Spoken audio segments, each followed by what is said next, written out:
On a day in March, an invitation arrived for the Diplomat Talks team.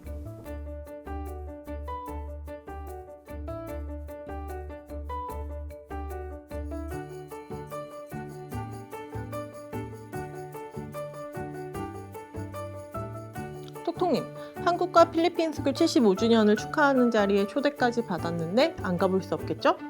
Of course not. 알겠어요. 그럼 톡톡님께서는 제가 다녀오는 동안 한국과 필리핀 수교 75주년에 대한 리서치 좀 해주세요. Don't worry.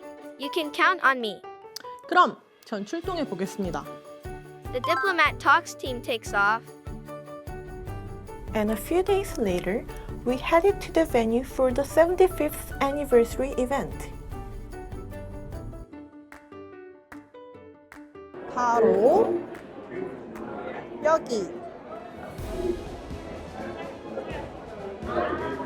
A lot of people have gathered to celebrate the 75th anniversary of Korea-Philippines ties. Ah, I see the ambassador over there. Hello, ambassador.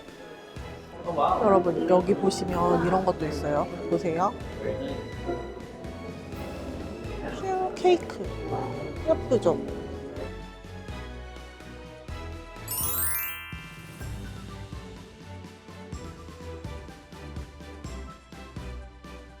Korea and the Philippines established diplomatic relations on March 3, 1949. The Philippines is the first ASEAN country with which South Korea established diplomatic relations since the establishment of the Korean government in 1948. A surprise guest has made an appearance here today.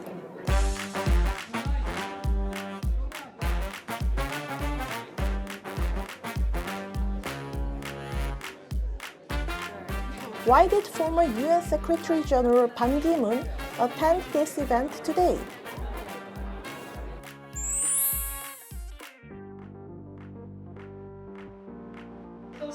Congratulatory messages followed from the ambassador and others who came to the event. Our long-standing ties are fortified by our common commitment to democracy, respect for human rights, and a rules-based international order. Both our countries embrace the democratic pathway as the linchpin of our respective independent nation-building enterprises. These shared values likewise inform our joint efforts to build a free, peaceful, and prosperous region. We will also expect the elevation of our bilateral relations to a strategic partnership in the months ahead, not years. So we will embark on a new chapter of our friendship and solidarity, building upon the achievement of the past 75 years. After attending the event celebrating the 75th anniversary, I wanted to learn more about the relationship between the two countries. So, I decided to meet the ambassador and talk more.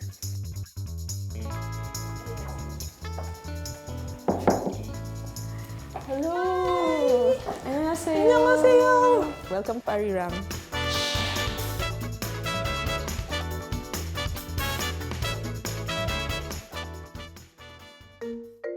It has been a while since I last visited the embassy, and it looked very different. I heard you renovate the embassy. Yes, we're undergoing renovations now for some areas of the embassy. Could you show me around? Of course. We just finished some of the offices, including this one. Oh.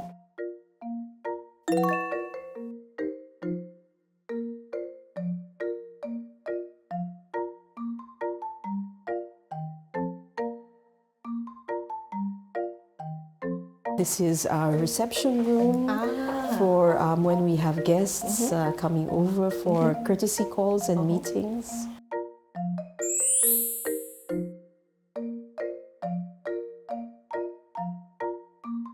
But why did you decide to renovate?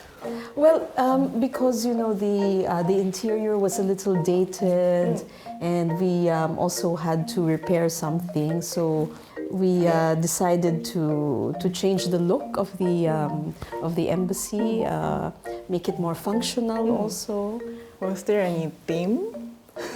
Well, we wanted it to be simple, bright, more on the minimalist side, so we could add our accents later on.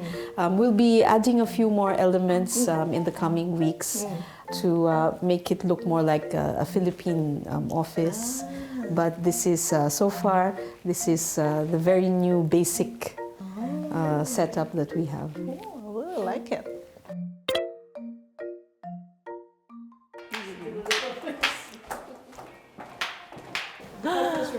Wow.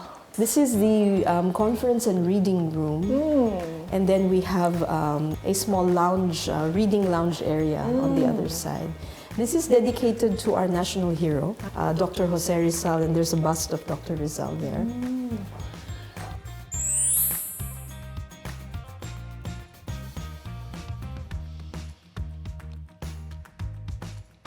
And we are very fortunate that some Korean nationals who studied in the Philippines have actually donated copies of their thesis or dissertations. This is really nice. We hope that the newly renovated Embassy of the Philippines will become a space where a new history between Korea and the Philippines will be written. And now, let's begin our interview with the ambassador in the embassy's new reception room. So it is so nice to see you again. We met at the reception celebrating the 75th anniversary of our bilateral relations.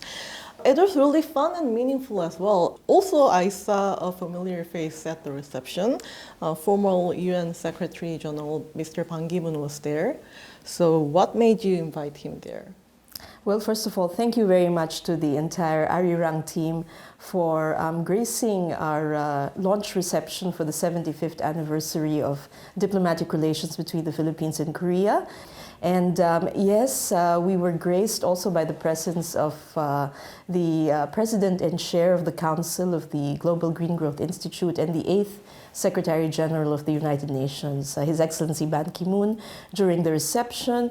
It was a rare occasion, very rare occasion to see former Secretary General Ban at such an event, but he told us that he felt it was important for him to attend the event because he had just been to the Philippines just a few days before our launch reception, where he received a very, very warm welcome from the Philippine government and the Filipino people, and where he actually received a great honor from the Senate of the Republic of the Philippines, which passed a resolution honoring his legacy towards global peace, development, and sustainability. And he also met with President Ferdinand Marcos. On February 27th, the Philippines Senate unanimously adopted Senate Resolution 929, with former UN Secretary General Ban Ki-moon in attendance, honoring his global contributions. Philippine senators honored former Secretary General Ban for his dedication to humanitarianism during his tenure, and praised his outstanding achievements around the world. Former Secretary General Ban, who visited the Philippine Senate, said he was honored and very humbled to be able to speak to the Senate. I was in Manila just last week. I had very successful meetings with His Excellency President Ferdinand Marcos Jr., Honorable President Asakawa of the Asian Development Bank, and several ministers and President of Senate and President pro tempore of Senate and many senators. Philippines is one of the most vulnerable countries to the effects of climate change, and that they should do more work with the GGGI to help the people of Philippines, a founding member of the GGGI. I hope many more governments will join us to fight the climate crisis in the Philippines and elsewhere throughout the world. The Philippines is the country most at risk from the climate crisis, according to a report published in 2019 by the Institute for Economics and Peace.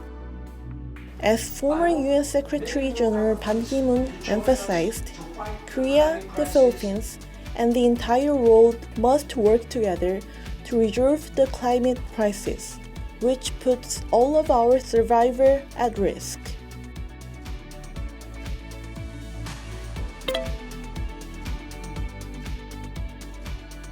So this year marks 75th anniversary of friendship between Korea and the Philippines. So how would you evaluate the relationship between the two countries over the past 75 years?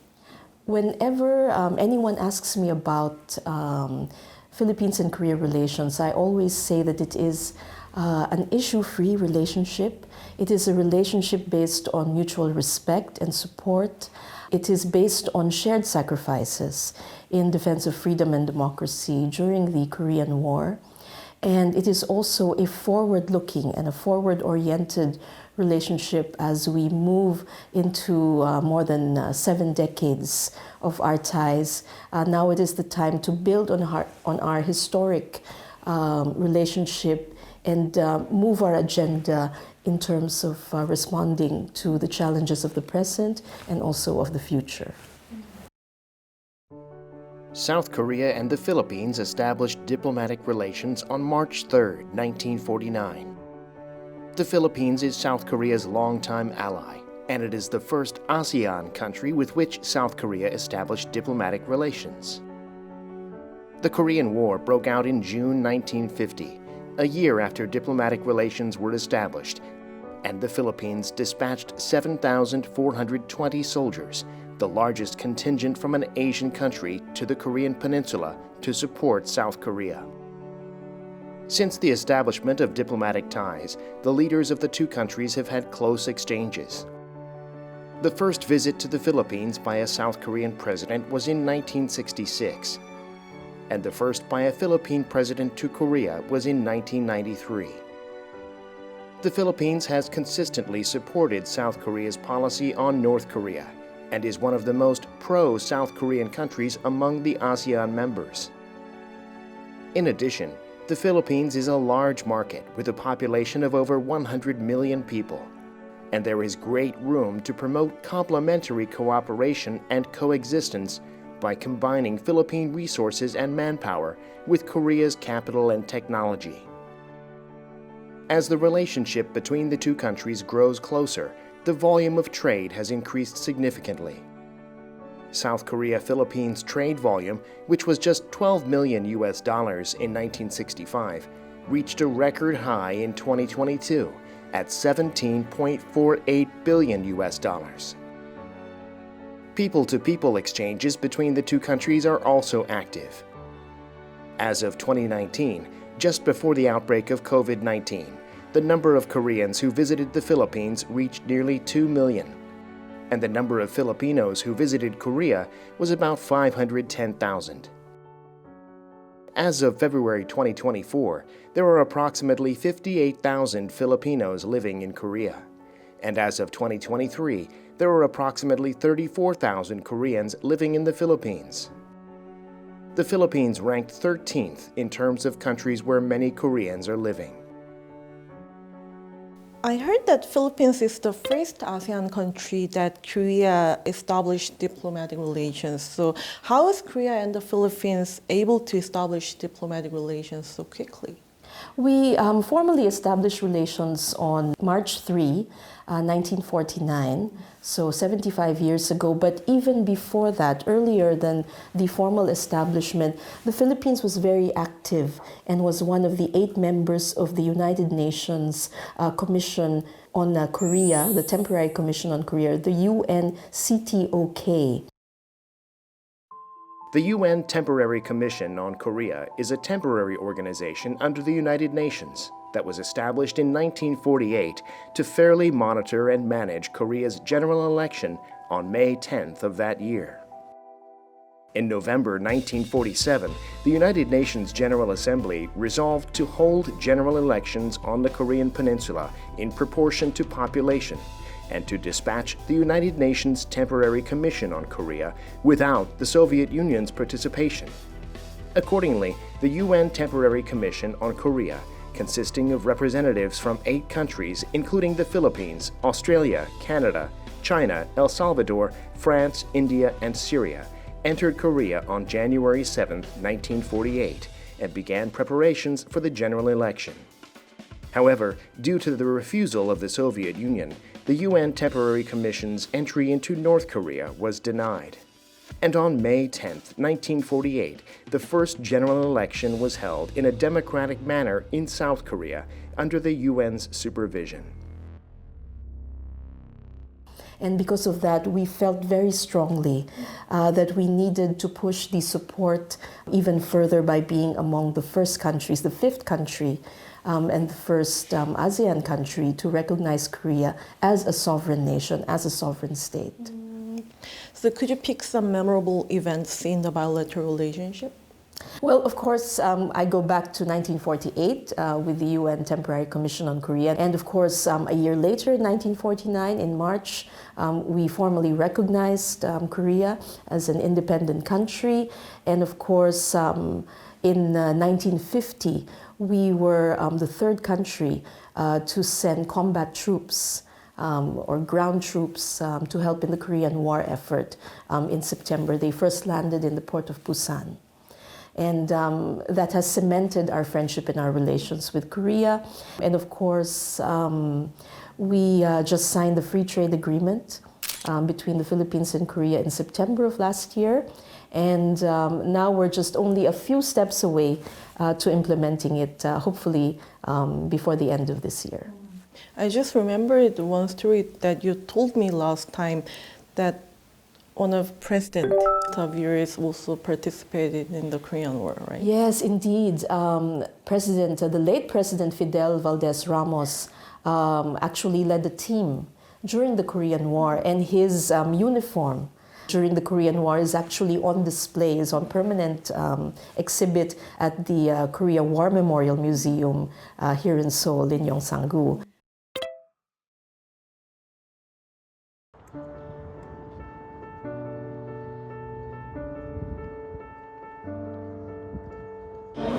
여기로 가셔야 됩니다. 2층이에요.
So President Yoon Suk-yeol and President Ferdinand Marcos held a summit last year. So what was discussed at the summit? They discussed, among many other items, continuing cooperation in defense and security, also in terms of the tourism and people-to-people engages, and also on labor and migration matters, energy and sustainability. But I think most importantly, they also discussed the impact, the positive impact of the signing and the implementation of the bilateral free trade agreement, and also the common aspiration of the Philippine government and the Filipino people to have a strategic partnership between the Philippines and Korea, which we hope will be able to finalize during this very special year.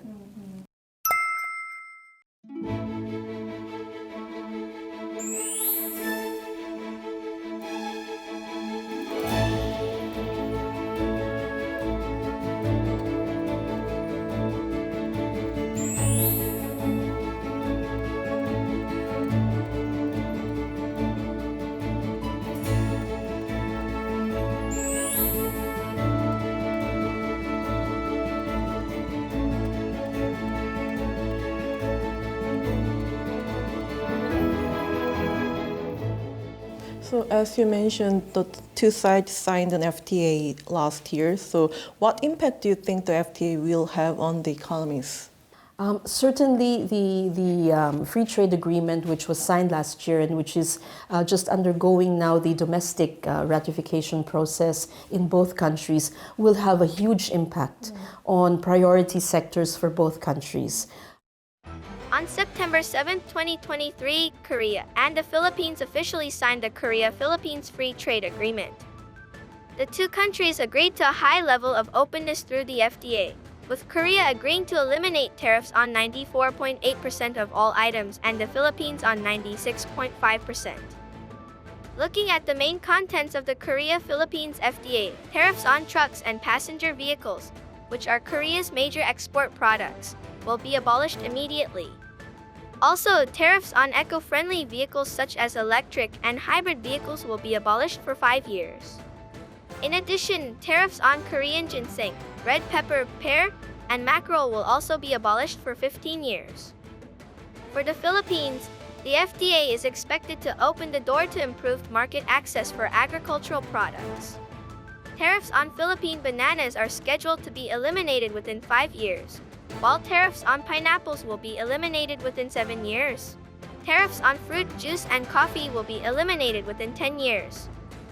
Korea has secured agricultural safeguards to prevent the import of bananas from the Philippines from increasing rapidly. Based on the latest import volume, from the first year of the FTA's entry into force, if imports exceed the annual standard volume, a tariff of up to 30% will be reimposed for 10 years. In addition to the FTA negotiations, Korea and the Philippines introduced a separate economic and technological cooperation agreement. The introduction of these cooperation regulations is expected to promote comprehensive cooperation in various fields in addition to the existing FTA integrated platform establishment and smart farm industrial technology development cooperation. For the Philippines, it will help in terms of being more competitive in the fresh food and processed food sector here in Korea. Korea is currently the 4th largest market for agricultural and aquaculture products from the Philippines. But with the free trade agreement, I think we can even go a little higher than that. It will also hopefully allow us to have a greater foothold in terms of the supply value chain in other critical industries like the battery industry, the chip industry, the e-vehicle industry, among many others. On the part of Korea, it will help make the Korean automotive and automotive parts industry more competitive in the Philippines through the elimination of priority tariff lines. And we see this as an opportunity for Korea, on the one hand, to tap the over 114 million Philippine market for e-vehicles, for example. And for the Philippines, it will be an opportunity hopefully to attract more investments in our country and for the inclusion of Philippine businesses in the supply value chain for this very important industry, the automotive industry and the auto parts industry, which would also include the future-oriented and the forward-looking e-vehicle industry and the green transport industry. So as you mentioned, at the time of the summit, the idea of upgrading the relationship between the two countries to a strategic partnership was also shared. So if the relationship were upgraded, what would be different? Well, the strategic partnership agreement really provides the overall direction for our future relations, and it incorporates our traditional areas of cooperation on defense and security, for example. Korea has been a very important partner of the Philippines in terms of our defense modernization projects. Of course, in the political sphere, in the multilateral sphere, on sustainability, also and other very important areas of cooperation like culture, education, and people-to-people exchanges, and migration and labor. But it also takes account of new areas for emerging cooperation, such as in public health, vaccine development, on energy, on green growth, technology and digitalization. And also it recognizes the need for greater partnership and engagement in terms of responses to the global challenges of our times, and also looking towards the challenges which both countries may face in the future. So in many ways it is like a very important roadmap for the future trajectory of our relations. And we call it strategic because we're looking at both present, the past history, and also the future orientation of our relations. So, starting from this year, domestic workers from the Philippines can work in Korea.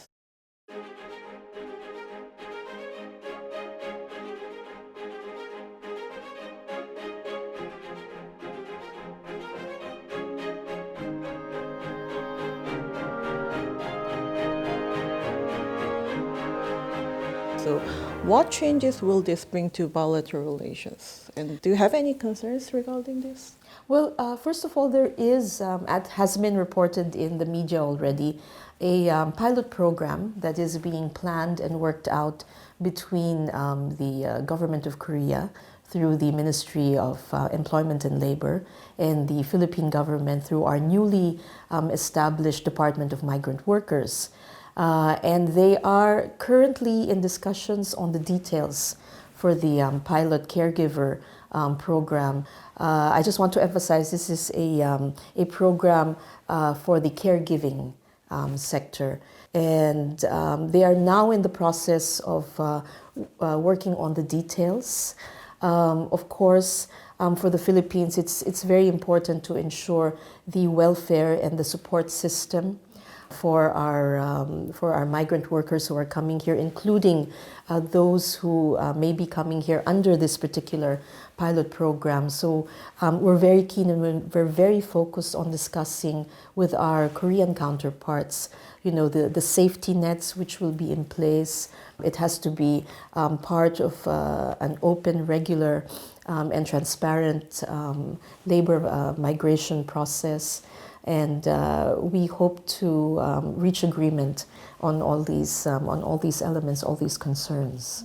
The Department of Migrant Workers in the Philippines, which is the lead government agency involved in this whole process, they're very clear on the requirements under Philippine law in terms of whenever a Filipino national is going to leave the country to work overseas. So we have certain standards and parameters, and we have the laws which provide the legal basis for this, alongside, of course, international labor commitments, which we strictly adhere to and which we expect the receiving country also to comply with.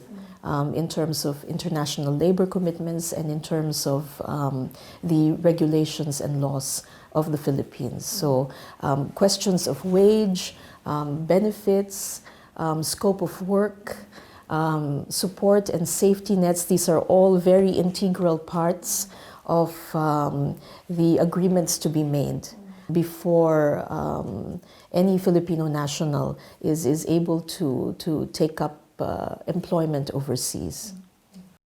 During the interview, I remembered that I had recently seen another news article related to the Philippines.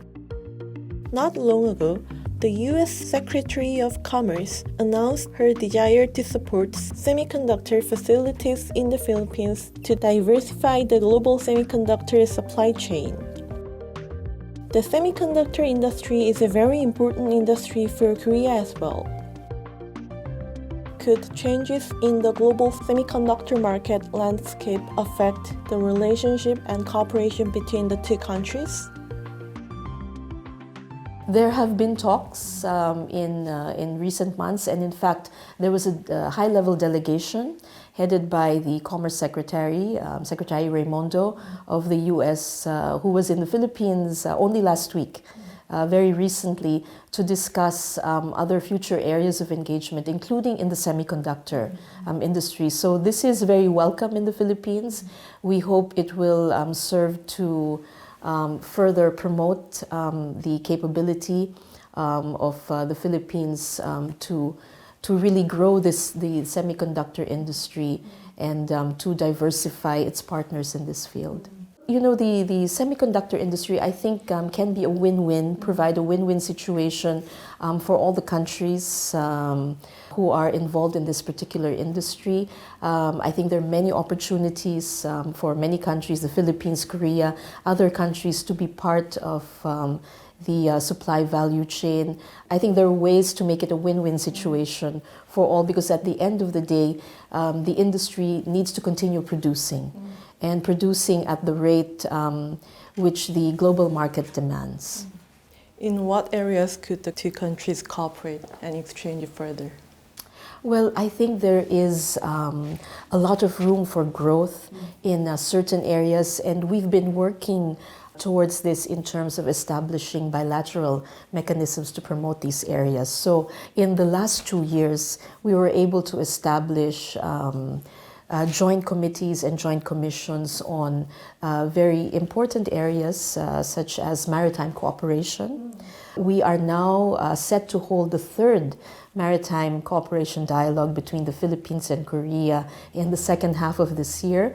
We will also be holding another meeting of the Joint Committee on Science and Technology Cooperation, which is again, I think, an area where we can cooperate even more. And of course, we also have a Fisheries Joint Committee. We're doing quite a lot now on digitalization, which is very important, and also e-governance. We've had several MOUs signed very recently on the e-governance platform.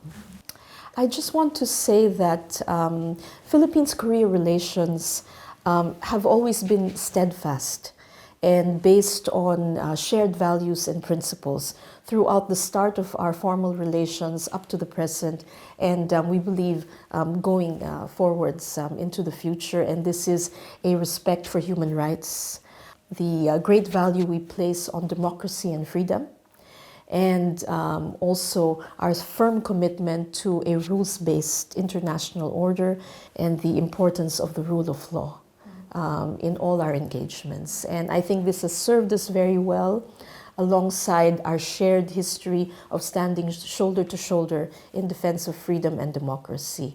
And so I always say the future looks very bright indeed for Philippines and Korea relations.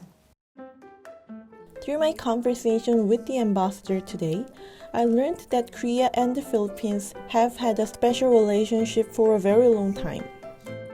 That is not all. I have also realized through our conversation today that our two countries will continue to create a very special relationship in the future, just like it did in the past. So I look forward to 75 years into the future relationship between Korea and the Philippines. And this is actually our Philippine Trade and Investment Center and our Philippine Agriculture Office. This is a key office for FTA? Yes, very important, both. Looks like a coffee place. Coffee place, like a coffee house. We actually were inspired by Korean coffee houses. Really? Yes.